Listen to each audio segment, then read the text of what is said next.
What up, what up, what up? What's going on, y'all? Shout out my boy Gabriel for the inspiration on this week's podcast. My name is Will. I'm here with my boy Julian. What's up, Julian? What's up, Will? What's up, Will? Bringing the energy today because we got another tournament, another international tournament. Not as big as a deal as the Copa, the Euros, but today we're going to be talking about, this is going to be our full-length preview of the men's soccer Olympics. So we kind of broke this up. We're going to do it a little different today. We're doing tiers. So we have it set up in 4 different tiers: gold medal contenders, dark horse, competitive. And, teams are just happy to be there. You know what? The qualifying tournament was enough for them.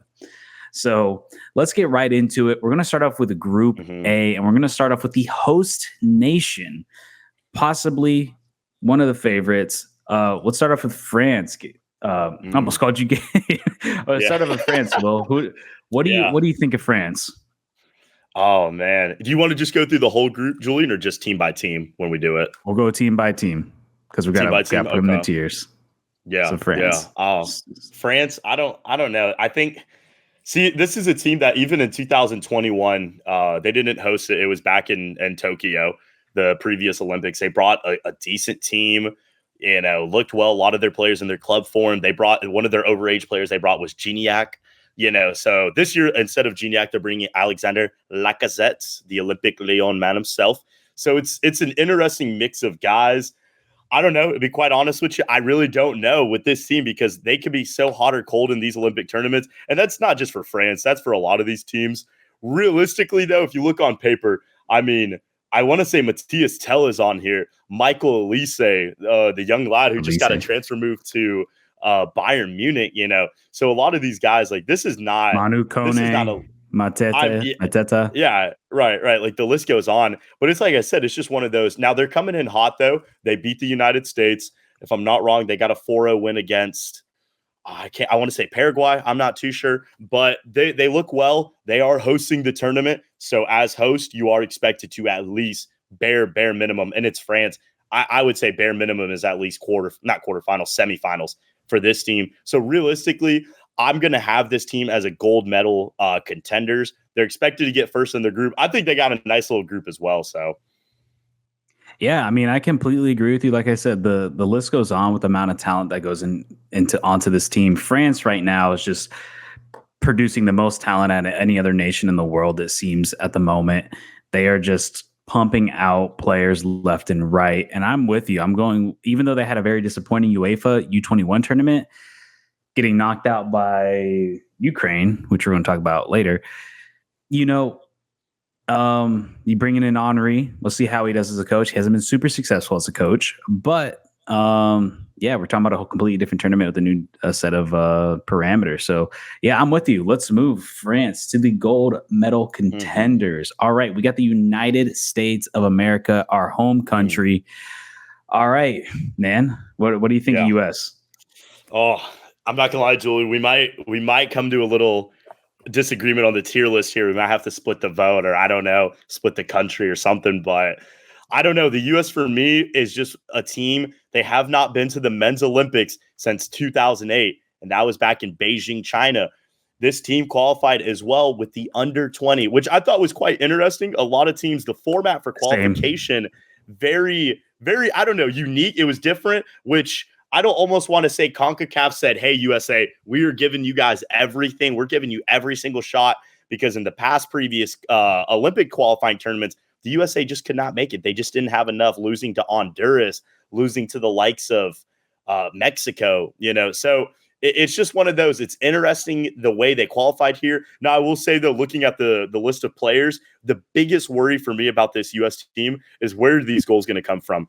Duncan McGuire. Now, this is also an 18-man list, by the way, for our people watching. This is not a full 24-man roster. I'm not a fan of that either.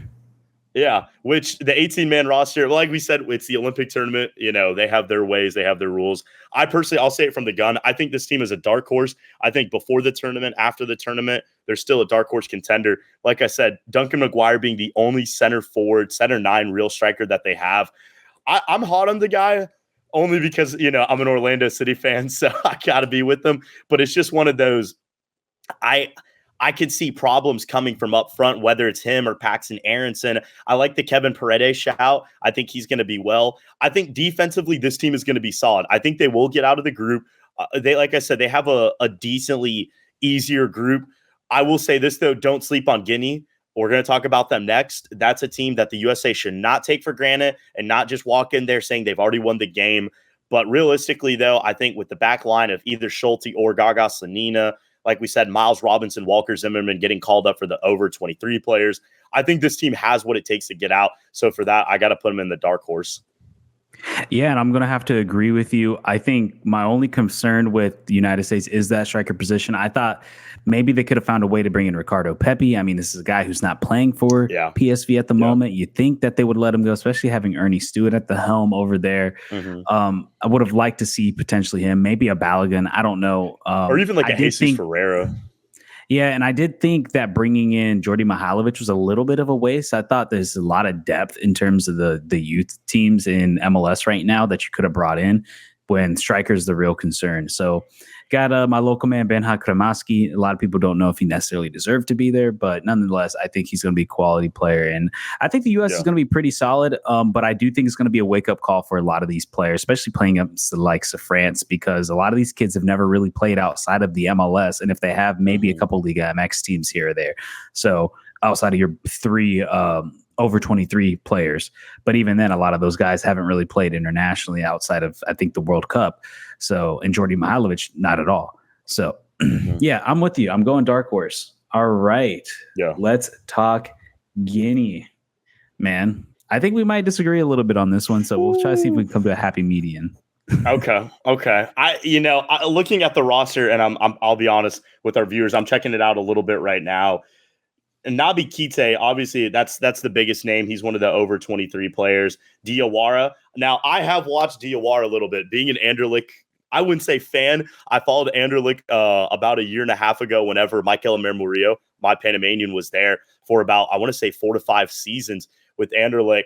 Listen, the thing is, Diawara is a playmaker. He's a diverse player. The way he plays, he can play defensively. He can play up. You know, he was arguably, I have to say, probably one of the biggest players at Anderlecht at the time. And this was at the likes of name of Joshua Zirkzee, Michael Murillo, Jean Vertonghen, Zeno de Bas. So this guy knows how to play, and he knows how to make a name for himself. And to be able to have Keita up top, and I have to say, I've got to give that to Guinea. Looking at their players over 23 that they have, and then Abba Toure, who is a midfielder. I think they have such a good mix. It wasn't that you could clearly tell Guinea was saying, hey, our weaknesses for this under 23 team are more of our attack and our midfield role. So they brought in Diawara, Keita, and Toure. So I think just to be able to have that experience and show will be good. Now, Guinea, this probably doesn't have too much relevance to this team, had a pretty good AFCON tournament. I don't know if a lot of the people saw that. I want to say, if I'm not wrong, they made either round of 16 or quarterfinals. I believe so. It was round of 16. They made it to the semifinals and lost to Egypt, and then no, not the U23 Africa Cup. Well, this is for the U23 African Cup, which is more tailored to what kind of players we're looking at. So they made it to the semifinals, but then lost 1-0 against Egypt, and then lost in the third place matchup in shootouts to Mali, which then they had to go into a playoff against AFC. Okay, yeah, that's right, and they beat Indonesia in that one. Correct. Yeah. Yes. So I'm going to be honest. Right. Well, I mean, that's what the Indonesians say on transfer market, but yeah, right. Yeah. I'm gonna be honest. I gotta go. Like you said, we might disagree on this one. I'm gonna be real. I think this team can be competitive. Like I said earlier, for the USA, do not sleep on Guinea. Just don't sleep on this team. They're bringing experience within Keita. I really rate him a lot. Obviously, the Werder Bremen striker. He had a really, really good Bundesliga last season. I just think this team, they're young, they're fast, they're hungry. And like you said, they had a really good qualifying tournament. So I think anything could happen. We'll see. But I got to put them in competitive, though.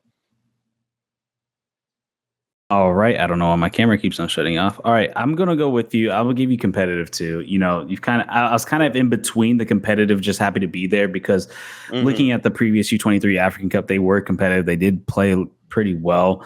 They just barely got into the Olympics, but so I'll give it to you in competitive. Let's move along here.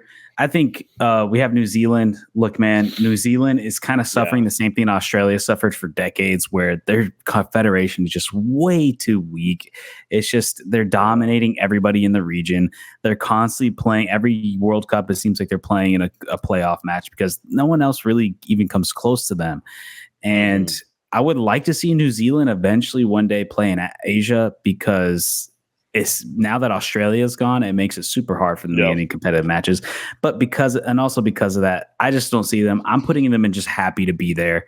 I think this is a team that's going to really struggle. They're probably going to get last place. And man. Yeah, do you agree? I agree. I completely agree. I think just happy to be there. This team, Ben Waine, Mitchell Boxall, shout out Minnesota United guy. These guys, all due respect, it's just not going to be enough. I saw this team a little bit at the Under-20 World Cup last year, and that's the majority of their players. They got absolutely molly stomped by, if I'm not wrong, the United States Under-20 team. So I just think it's going to be a hard Olympics for these guys to really get a foot in. All right, let's go to Argentina. So I'll kick off again. Argentina is bringing Julian Alvarez, Otamendi, Thiago Almada, which was one of the best players of the U21. Is it U21, I believe? U23. Is it U23? For the CONMEBOL Bowl. CONMEBOL Bowl? Yeah. U23. Yep. They're all different ages and it's throwing me off. But weird, he had a really good tournament for Argentina. I believe he was the captain for it. Also bringing a fellow MLS player too, Redondo from Inter Miami, who's been having a really good season. And yeah, man, I like what they did. I like that they brought in a midfielder, a striker, and a defender. I really like Argentina. They're always a stalwart when it comes to Olympics. They take the Olympics very seriously. So I'm going gold medal contender here. I really like what they've done from top to bottom. Yeah. Yeah, absolutely. I agree. I got to shout out this guy, man, for all our Boca Junior fans, bro. Eki Fernandez. What a hell of a season that he had with Boca Juniors. I mean, he was absolutely incredible, like you already said, with Julian Alvarez, Nicolas Otamendi in the back, Thiago Almada, who doesn't even qualify as an over 23 player. He's still in the age limit. Lucas Beltran, bro. I mean, El Niño Beltran, the guy's been incredible. What he's done with Fiorentina, the movement that he was at River Plate, and he was able to go over. I think, honestly, historically, 2008, Argentina won the gold medal. If I'm not wrong, after that, they qualified to, I want to say, either one or two Olympics. I know in 2016, it didn't really go too good. Or in 2021 in Tokyo, both of them, they were knocked out in the group stage. So it's definitely, history is not really on their side as of recent history. Of course, 2008, gold medal with Di Maria and all those guys and Messi and them. But I think this is just going to be a change of luck. I think this team is going to be able to get out of this group. It's obviously it's not as of a much of a toss-up as Group A, but it is a little bit more of an not easier, but it's more suitable, I feel like, for Argentina's play. And we're going to talk about the other two teams, Iraq and Morocco, in a second. But I just think that physicality, and especially with Otamendi now in the back, and he's fresh as well. It's not like really like Otamendi's been exhausted from the entire Copa America. Really didn't play too much in that Copa America run, winning the whole thing. So I feel like Otamendi's got fresh legs. He's ready. He's ready to suit up. He's ready to boot up. So I'm with you. I think gold medal contenders. I think arguably them and Spain are the two charging teams that are leading it forward right now for the whole tournament. All right, let's move on to gold medal contenders. All right, let's talk about Morocco. Morocco coming in to this tournament, I believe, winning the African Cup. Yes, they did, beating Egypt 2-1. One of their star players bringing in is Hakimi, which honestly, I'm a little surprised PSG let him go, considering that he's a big, important piece for PSG. But hey, that helps for Morocco. I like Morocco here. I'm going to go Morocco dark horse. I don't think they necessarily have the edge to compete with the big dogs that are in this tournament, but this is a team and a nation that's on the rise, that is playing really well, has a lot of young talent and a lot of veteran presence that's going to show up there. I would have liked to see some Bono action in there. I would have thought it'd be cool to bring him in, but he's not going in from what it looks like. And yeah, man, I'm going dark horse. I can't lie with you, Julian. I'm kind of split between dark horse and competitive. I'm looking at the 3 overage players right now. Munir Muhammad, who plays over in Saudi Arabia. Of course, like you said, Akram Hakimi, who's arguably one of the best players in this whole tournament. And Sofiane Rahimi, who plays at Al Ain in the UAE. So obviously, Akram Hakimi is, like we said, he's arguably the best player in this tournament. But it's just kind of an issue with Morocco, a very impressive team. I don't want to take anything away. I think this is an incredible team. The talent depth is deep. I'm not going to lie. I kind of got to agree with you. Obviously, Bono, I like the Bono shout. I would have liked a Brahimi Diaz shout. Why not bring him, or why not? Yeah, it's not like he's going to be playing for Real Madrid. He's not going to be starting for Real Madrid, I should say. Right, so but he's still got good, decent minutes throughout the season. Why not even bring like a Sofiane Amrabat? There's just different, levels. I felt like Morocco could have kind of worked with a little bit better, but of course they're choosing these guys. I do genuinely believe they will still get out of the group. I think they have enough what it takes to. I think it's going to be tough though. I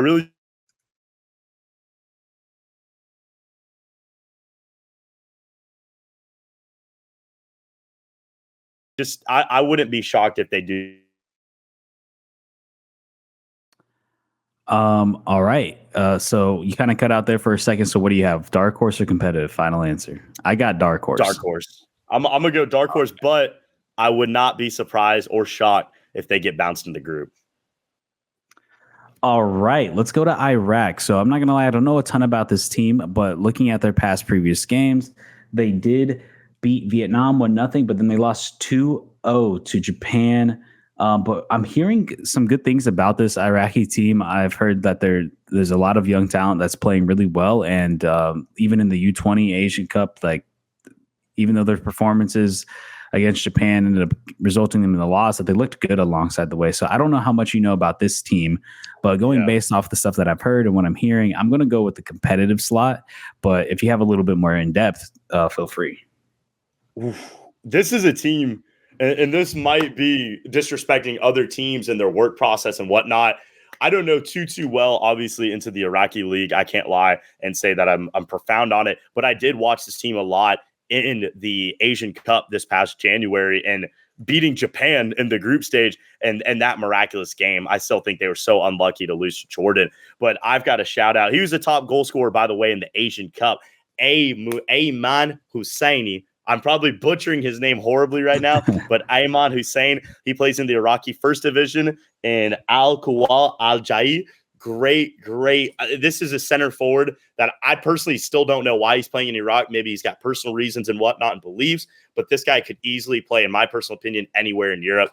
Okay, let me rephrase that. Maybe not anywhere in Europe, but he could play in a competitive league. He's a solid striker. He's one of their over 23 players that they're bringing. Another player that they're bringing that's not under the age group, and I remember watching at the Asian Cup, is Al Jassim. Jassim was incredible. Midfield maestro. He reminds me a lot of Coco Carrasquilla's play. He's very dynamic. He's very quick with the ball. He moves fast, moves well. He's not your typical midfielder. He can prevent a lot. Like you said, this young team, they have a lot of energy. They bring a lot of talent. Iraq normally, it's quite funny. They tend to do well. They tend to qualify a lot for these tournaments, especially these Olympic tournaments. So I wouldn't be shocked to see them get out of the group. Like I said, will I think it probably won't, but for that reason, I got to go competitive as well. All right.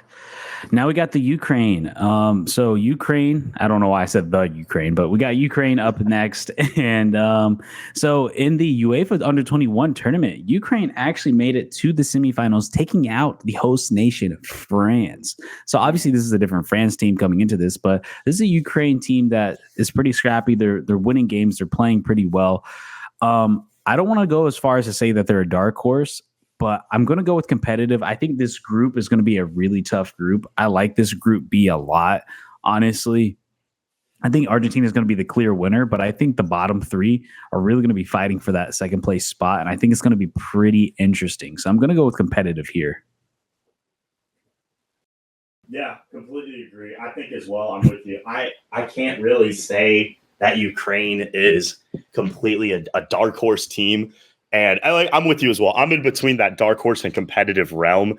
I think this team, I'm still going to go competitive only because of the group, genuinely and quite honestly. I do want to shout out this team because I watched a little bit. Panama was in that tournament as well. It's an under 23 tournament and they host it in France it's kind of funny, but they host it. It is called the Maurice Revelio. That Ukraine won the Maurice Revelio 2024 edition. This team is no joke. A lot of these guys play in the Ukrainian first division. They play with their first teams like Dynamo Kyiv, Shakhtar Donetsk, and whatnot, and other teams in that first division. So these guys already have a lot of senior experience and they play up to it. I think Ukraine, like you said, they're just honestly, when you think of the word dog and straight up like eaters of dogs, like just animals, it's these guys. They don't play around. They're here to kick anybody's ass and do it any day of the week. So I think Ukraine, like I said, arguably they're right there with Iraq. I agree with you, competitive. All right, let's go to Uzbekistan. Now, this is another nation. The funny thing is there's a good amount of nations on this Olympics that are on the rise, and they're putting a lot of efforts into the Olympic basket, it seems, because the first team is not quite there yet, but they're building. Uzbekistan going into the Asian Cup was not a favorite, but they were a team that was supposed to make a run, going to look pretty well. And this Uzbekistan team looked really good in the U22 Asian Cup. Mm-hmm. I'm so bad at this.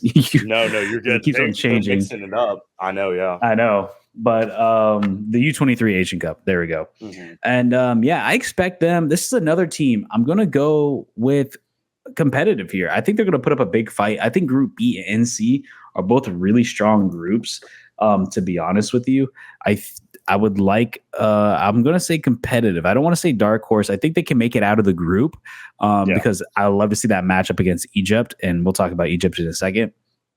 But I'm going to go with competitive as well. I don't necessarily feel confident enough to say that they're going to be a dark horse and really go on a run because they don't quite have that experience level yet. And that always worries me. And I think that's a big part of a lot of this.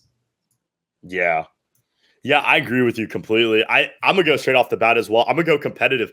I think Uzbekistan is one of those teams, not just in Asia, but right now all throughout the world that are showing that this is a growing football nation.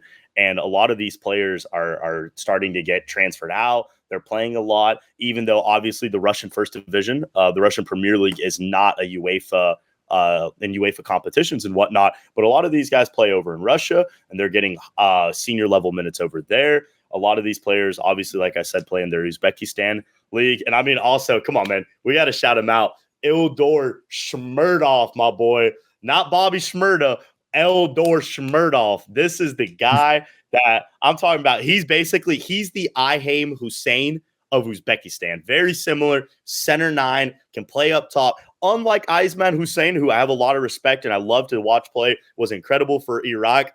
Eldor Shmurdov has played at some of the top levels. He was under Pep Guardiola over at Roma. He was under I can't remember. I can't think of the coach's name right now for some reason, but he was underneath him at Roma.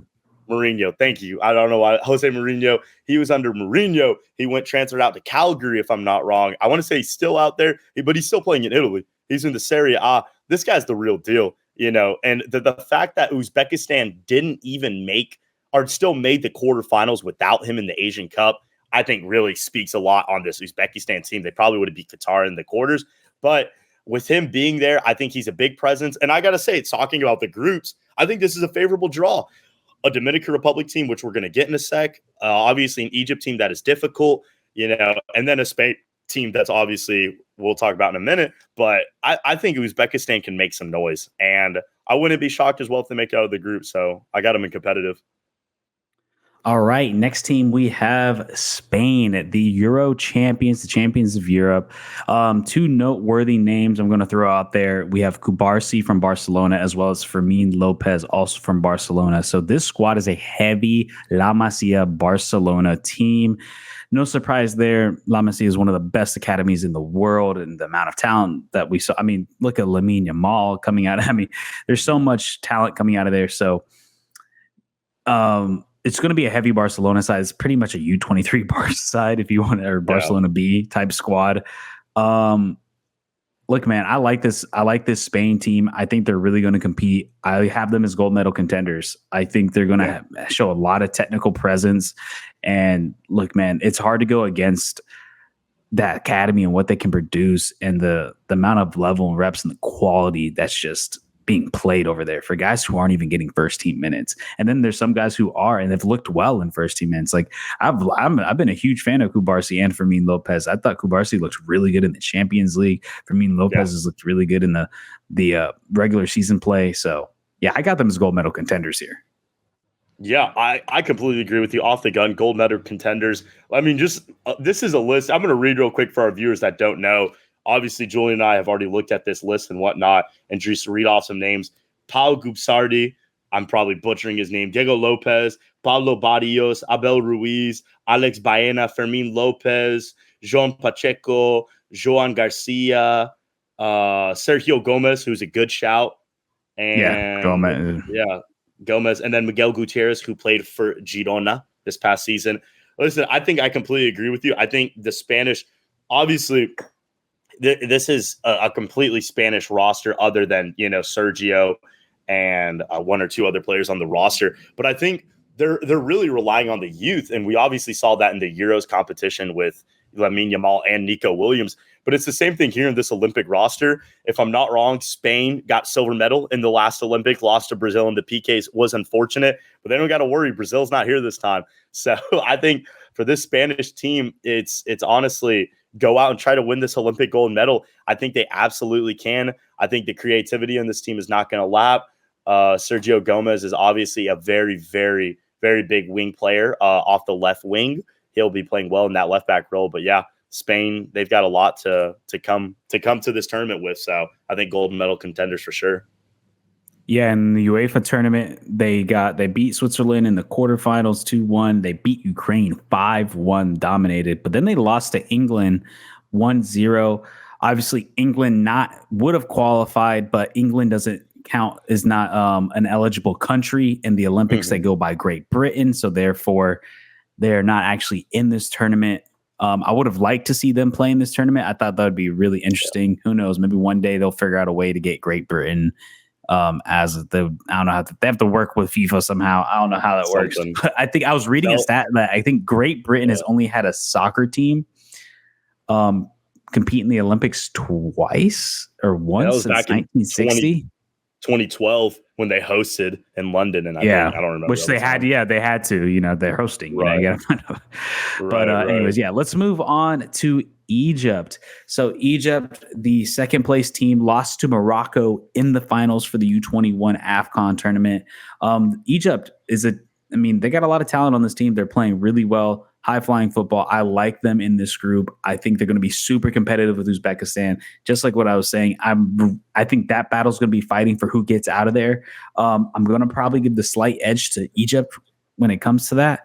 But with all that being said, I'm going to have them as competitive. I don't think they're going to be dark horses. I don't know if I don't believe they're as good as Morocco or the United States and be able to compete with that higher level. I think they could put up a fight against Spain.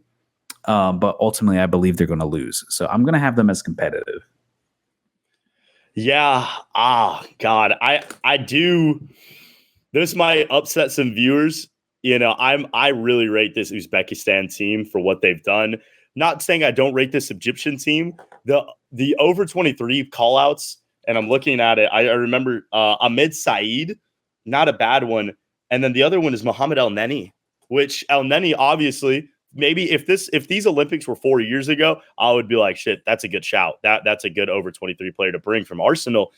But it's just one of those. I mean, obviously, he's not on it, but right now he's probably shouting from his bed. Adam probably could say the same thing. He's barely been playing for Arsenal. So it's almost kind of like, it's not really the best over 23s they could have brought, but arguably a lot of other countries in this tournament obviously didn't bring their max best players as well for over 23. So no Mo Salah. No Mo Salah, no oh gosh, I'm trying to remember the guy that plays in France for them. Mustafa. Yeah, Mustafa, So this is a very interesting team. I was looking though, I remember earlier when we were checking this out and stuff, a lot of these guys play in the Egyptian Premier League team. So very similarly like to the Spanish squad. Which is a competitive league. which is a competitive they compete league. in the Champions League of Africa. Right. And a lot of these one of the guys, best leagues in Africa. Correct. And arguably probably the best league behind them in South Africa. So it's one of those. Morocco. And Morocco. But it's and don't forget Algeria. They're pretty good. But anyways, you guys get the point. The chemistry on this team is going to be very, very tight knit. And we've seen this in the past from Egyptian teams. I'll never forget watching when I was a kid back in 2012 when they were losing to Brazil. This is Neymar, Hulk, Santa, all these big name guys. The Brazil, Marcelo, and they're losing 3-0. And this was in the London games, and they put 2 goals back. And if I'm not wrong, Mohamed Salah played that game. He started, and he got one of those goals. So it's like this Egyptian team, there's some dogs as well. Like they're just some straight up dogs. Very similar in my mind to the Ukrainian team. They have a lot of grit, a lot of fight, a lot of power. So I think honestly, just because you might disagree with me, but I got to put them in dark horse. Now that I'm hearing myself talk about them, I just feel like they can be a team that can make some noise and they can make a run, man. All right. I got competitive. You got dark horse. Let's do this. I'll let you get this one and then the next rock, paper, scissors. Okay, right. All right, that's fine. Right. Rock, paper, scissors, shoot. All right, one more time. Okay, never mind. Rock, right, paper, scissors, shoot. Got it. Okay. All right. I'll let you have it. That was the timing. It's going to be so dumb on the recording, but whatever. All right. So we'll put them as dark horse. All right. We have Dominican Republic. Look, I don't want to spend too much time here. Look, I shout out to the Dominicans, man. I love y'all. I like what y'all are building over there. Edison Escona, captain, former Inter Miami player, guy's a baller, creative mastermind. But this Dominican team, they're here because CONCACAF U20, like, I'm a CONCACAF fan. Like we're in CONCACAF. We love CONCACAF, but man, it is a poor tournament. When it comes to the U20 selection, we're probably the second worst outside, just behind OFC, because we just don't put. It seems like none of our countries really put any of our best. I think the USA is starting to really do that. I know if I could speak for Costa Rica, we didn't have a lot of our best players playing in the U20. And I think what also hurts CONCACAF is we have the youngest out of all of them, U20, which I believe I think is too old. I mean, too young. I would have liked to see at least a U21, U23. I think U20 is just way too young. So it results in just not as high of quality. This is a Dominican team who went 5-4 against El Salvador in a quarterfinals. Oh my gosh. Round of 16. They beat Jamaica. Yeah, round of 16, beat Jamaica 1-0 in the quarters, and then beat Guatemala and Pens in the semifinals and lost 6-0 to the United States in the final. Why don't you tell our viewers, to the Dominican Republic for making it to the final? I'll give them that. We need to add something though. They didn't play in the group stage of that tournament. I love my Dominicans as well. I'm all for them. I honestly want to see them do well. I want them to get out of this group. They didn't even play in the group stage. I'll let you continue though, but yeah, I mean, this is a team who kind of had an easy path, and then when they faced a difficult team, and I mean, let's be honest, looking at this past tournament, and even from remembering watching it, USA pretty much dominated this tournament. The only team that gave them a competitive match was Costa Rica, 2-0, and I saw that match, and those are honestly very close games, even though it ended up 2-0. But yeah, I would like to see CONCACAF potentially push the age back to 23, make it these guys a little bit. You're going to start getting a little bit more professionals and not just academy kids, and try to make the tournament a little better. But that's a little off topic. So let's just go happy to be there. They might be worse than New Zealand, to be honest with you. But anyways, let's go to Japan. So I got to say something. Hold on real quick. All right, real quick. Go ahead. Real quick. Listen to all my Dominicans. I love you guys. I freaking love Dominican Republic. I'm going to be going one day to Punta Cana. I'm going to be going to Santiago. I'm going to do all of it, man. I love Dominica. Love my Santo Domingo. Shout out to Santo Domingo. Thank you. I was thinking of Santiago, another city there off the coast. But I love all of you guys. You guys are beautiful, man. DR, awesome. This is just not going to be the tournament, though. I think it's going to be hard. I will say, I don't think it's going to be as bad as the U20 World Cup, like you were talking about, Julian, for these under 20 players. That was horrendous for the DR over there. Yeah, that's another one. Yeah. That was very, very bad. But I think they will make this competitive. Like I said, I think they have a manageable group. I think they'll be able to squeeze by potentially even a win against an Uzbekistan, maybe something. But I think they're going to be a slim picking team. It's going to be hard for them this tournament. Shout out Junior Firpo, though.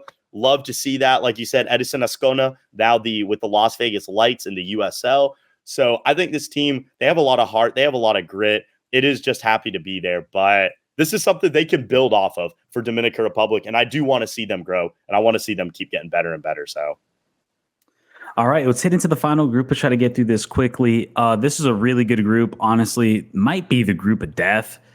Some might say, but let's start off with Japan. So Japan bringing in no over 23 players, which is a huge.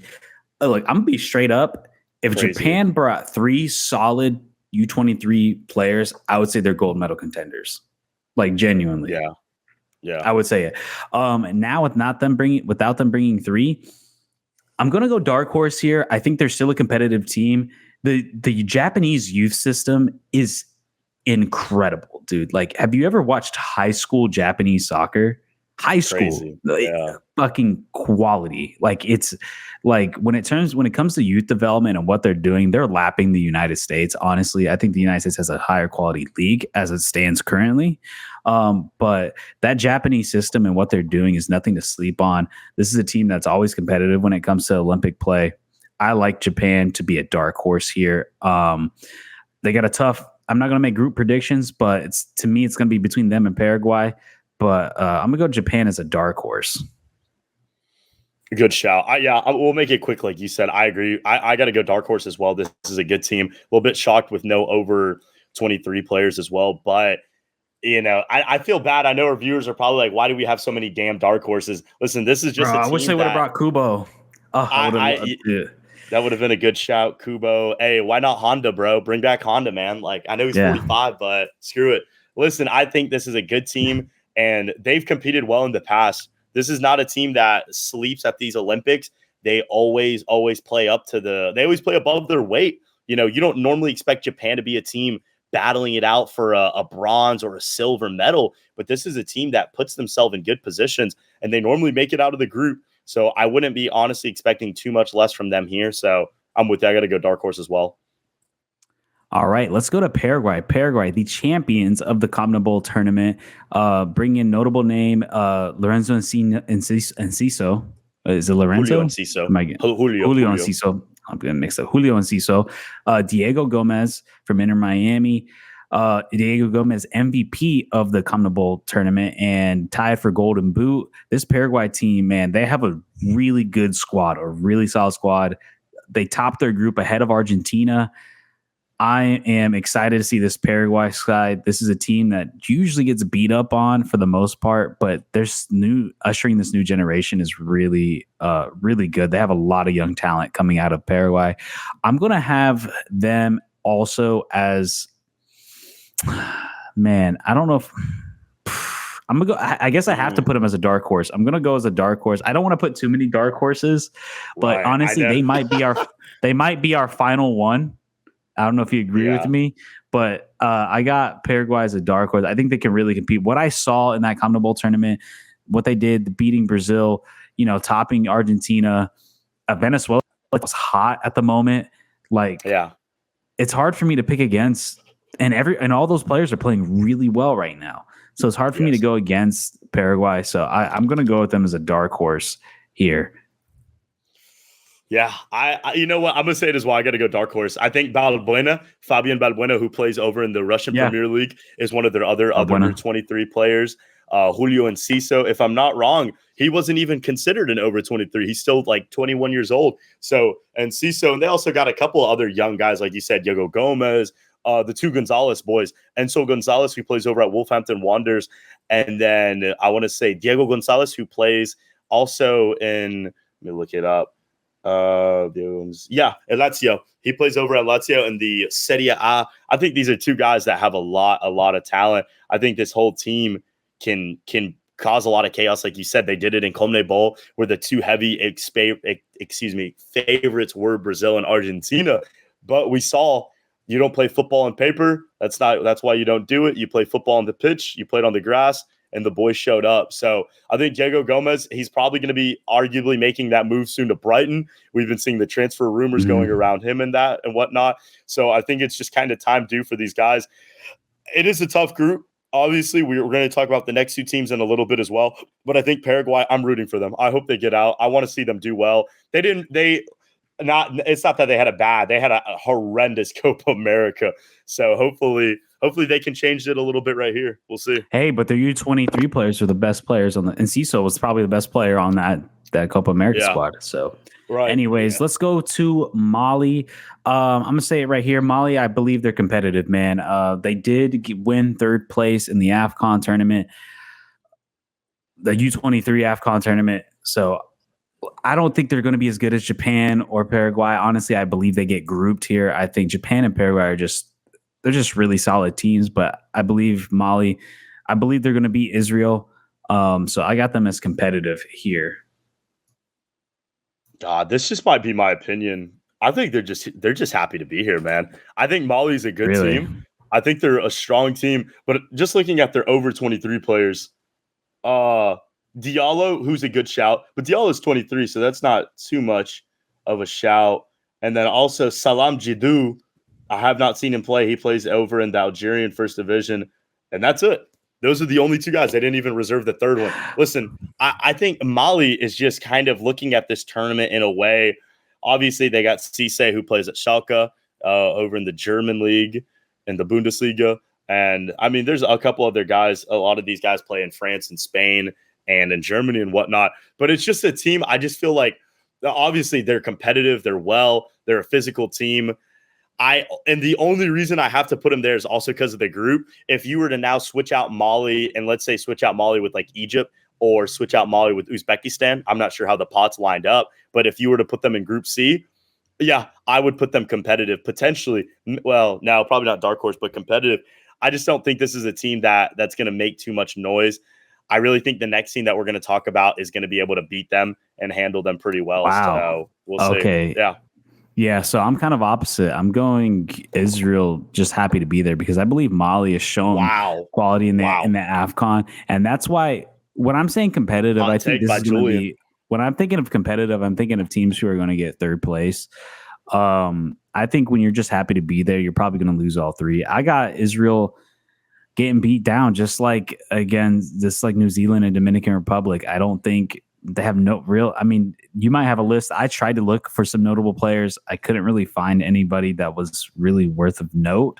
And also considering who they played and how they've looked, I just got them as just happy to be there, man. Yeah. Well, I could understand, and I'll be honest, I agree. I do believe they beat Georgia on pens, and then they lost to England 3-0.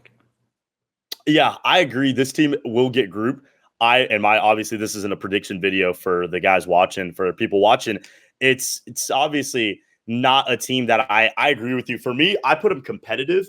For the teams that I have in competitive are teams that I believe will make either the quarterfinals or maybe even a stretch further. But quarterfinals is what I expect from them, or not expect, but what I could see from them happening. And I think Israel is a team that could fight for it. Yeah, they're a team that could put their name in the hat and really try to make something happen. They did it at Euros. I'll be quite honest. I didn't think in the Euro 2021 that they would qualify. You also got to look at it. This team had they had a very good, made it all the way to the semifinals, ended up losing to the eventual champions, Uruguay, in the sub-20 World Cup last summer. So this is a team that they have experience and they've proved to themselves that they've been able to make runs. Under 20, they beat Brazil. So it's a lot of those same players, similar players.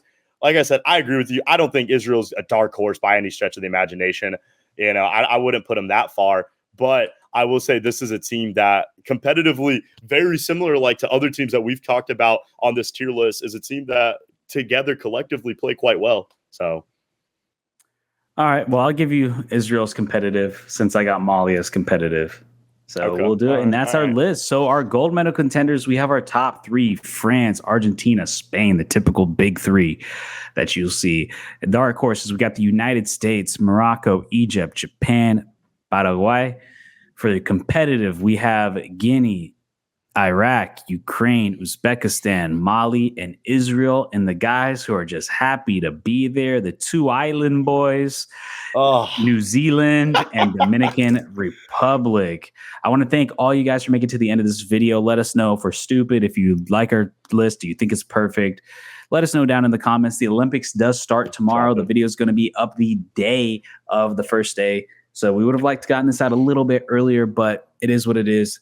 Feel free to check out our future videos and everything that we're going to be doing and covering. We're covering everything around the world when it comes to footy. So yeah, Will, any final thoughts?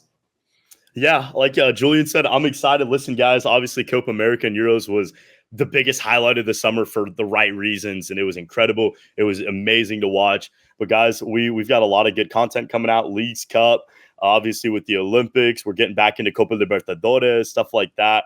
So I'm really excited for that. And also, hey, you CONCACAF U20 fans, we see y'all out there, boys. Hey, we got some action tonight. Y'all be watching, keeping up with it. We'll be talking about all this stuff coming up. So we appreciate y'all, and we'll see y'all on the next episode.